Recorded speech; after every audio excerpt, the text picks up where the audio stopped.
राम राम किसान भाइयों आज हम बात करने वाले हैं। बहुत सारे किसान भाइयों कमेंट देखने को मिले कि क्या फेरस सल्फेट को, जिंक सल्फेट को और यूरिया को, इन तीनों को मिला करके और इन्हीं के साथ में सागरिका, क्या इन चारों को एक साथ मिला करके अगर हम अपनी फसल के अंदर डालते हैं तो कैसे रिजल्ट हमें देखने को मिल जाएंगे।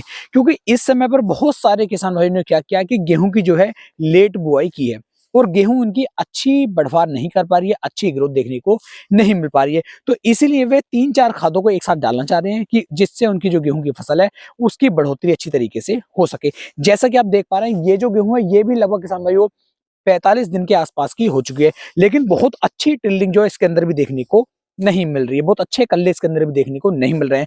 तो इसी प्रकार और सारे किसान भाइयों के पास भी यही समस्या बनी हुई है। तो यहाँ पर जो हम बात करें, देखिए अगर हम यूरिया का उपयोग कर लेते हैं तो गेहूं की जो ग्रोथ है यहाँ पर अच्छी हो सकती है, फसलों की ग्रोथ जो अच्छी हो सकती है और पीलापन बिल्कुल ही खत्म हो सकता है। साथ में जो जिंक सल्फेट की बात चल रही है, देखिए जिंक सल्फेट का एक कॉम्बिनेशन ऐसा है कि इस कॉम्बिनेशन को जब हम अपने खेत के अंदर डालते हैं, अपने पौधे को हम प्रोवाइड कराते हैं, तो पौधे के अंदर सल्फर की कमी पूरी हो जाती है और जिंक की कमी पूरी हो जाती है।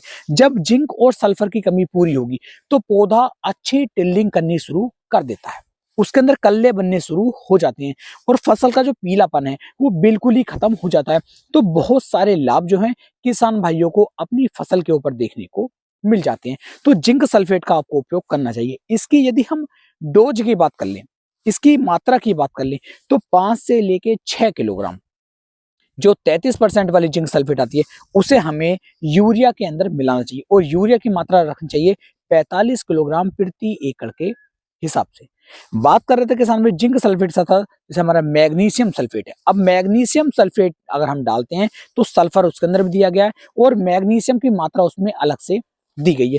तो मैग्नीशियम सल्फेट को अगर हम यूरिया के साथ, जिंक सल्फेट के साथ मिक्स करते हैं तो बेहतर रिजल्ट देखने को मिल जाते हैं, नुकसान देखने को नहीं मिलता है, फसल अच्छी तरीके से ग्रोथ करना शुरू कर देती है। जिस तरह से ये गेहूं है, अगर हम इसके अंदर इस कॉम्बिनेशन को डालते हैं तो मात्र 7 से लेके 8 दिन के अंदर आपकी जो गेहूं होगी बहुत अच्छी तरीके से, बहुत शानदार तरीके से ग्रोथ करना शुरू कर देगी। जड़ों का विकास अच्छी तरीके से होना शुरू हो जाएगा, टिल्डिंग बेहतर तरीके से होनी शुरू हो जाएगी। तो हमारी जो ओवरऑल पैदावार है, ओवरऑल जो हमारी फसल है वो हरी भरी होकर के चलेगी, काफी बेहतर रिजल्ट हमें देखने को मिल जाएंगे। अब किसान भाई पूछ रहे हैं क्या इन तीनों को तो चलो हमने डाल लिया, इन तीनों को मिक्स कर सकते हैं, क्या इसके अंदर सागरिका हो या बायोवीटा हो या धनजाइम गोल्ड हो या फिर कोई अन्य सीवीड एक्सट्रैक्ट क्यों ना हो, क्या हम उन्हें डाल सकते हैं या फिर नहीं डाल सकते? तो बिल्कुल आप इसके अंदर सागरिका, धनजाइम गोल्ड, बायोवीटा तीनों में से कोई भी एक डाल सकते हैं और भी अच्छे शानदार रिजल्ट आपको देखने को मिल जाएंगे। इसकी हम यदि डोज की बात कर लें तो 8 से लेके 10 किलोग्राम प्रति एकड़ के हिसाब से आप जो है इसके अंदर सागरिका भी मिक्स कर सकते हैं। बहुत ही बेहतर वाले अच्छे रिजल्ट किसान भाइयों आपको देखने को मिल जाएंगे। तो चारों को एक साथ मिक्स कीजिए और मिक्स करने के बाद इन्हें जो है आपको खेत के अंदर डालना है। सबसे बड़ी समस्या क्या आएगी यहाँ पर, किसान भाई क्या करेंगे कि इसके अंदर जैसे इन्हें डालेंगे बाद में पानी चलाएंगे या फिर पहले पानी चलाएंगे, तो पानी देने का सही समय क्या है यहाँ पर इन खादों के साथ साथ ये समझ लीजिए।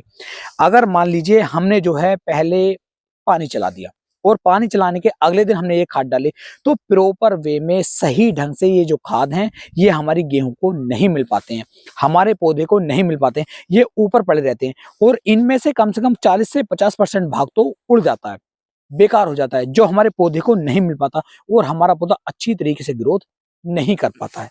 तो अगर आपको बहुत शानदार वाले रिजल्ट चाहिए तो पहले इन खादों को खेत के अंदर डालना है, उसके बाद अगले दिन आपको अपने खेत के अंदर पानी चलाना है। बहुत बढ़िया वाले एक नंबर के शानदार रिजल्ट मिल जाएंगे। या फिर दिन में डलवा दीजिए, शाम को पानी चलवा दीजिए, मतलब कुल मिलाकर के कहना यह है कि पहले खाद डलना चाहिए और बाद में पानी चलाना चाहिए।